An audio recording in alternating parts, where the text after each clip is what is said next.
কেমন আছো তুমি এখন? ওখান আল্লাহ দিল সব দিকেই ভালা ওই এডির মধ্যে আর এই জায়গাটার মধ্যে। তুমি যে মোহনগঞ্জ যখন যাইতা তখন তো হাঁটতে পারতা না, পায়ে পানি টানি চলে আসছিল। এখন শরীরটা একটু ভালোই নাকি?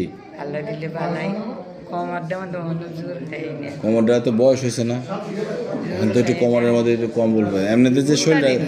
এমনিতে যে শরীরটা খারাপ ছিল এটা তো ভালো হয়েছে। এইটা বলা হয়েছে আর চল দেব খাবে বোন। তোমার চিকিৎসা করে কেরা? হ্যাঁ তোমার চিকিৎসা কে করে? এক করে আল্লাহ আর কইলে বাজান তুমি মাশাআল্লাহ আমার দাই কুদু দাও চাউলে। আচ্ছা ঠিক আছে, তো তুমি এমনিতে মোটামুটি তো আমার চিকিৎসায় সুস্থই আছো না? একটু যেটি অসুস্থতা আছে কোমরে ধরা, এটা তো একটু আছে, এটা তো থাকবো, এটা আস্তে আমি আস্তে। কইলে ভাঙ্গে ওই যে দিলে চাল মাইকে নিয়ে আতো দেখতে তাই ওই চল থাকতে মানে দাঁড়িয়ে দিত। আচ্ছা আচ্ছা আচ্ছা আচ্ছা আচ্ছা আচ্ছা আচ্ছা ঠিক আছে, দেখতেছি এটা আমরা কি করা যায়। হ্যাঁ।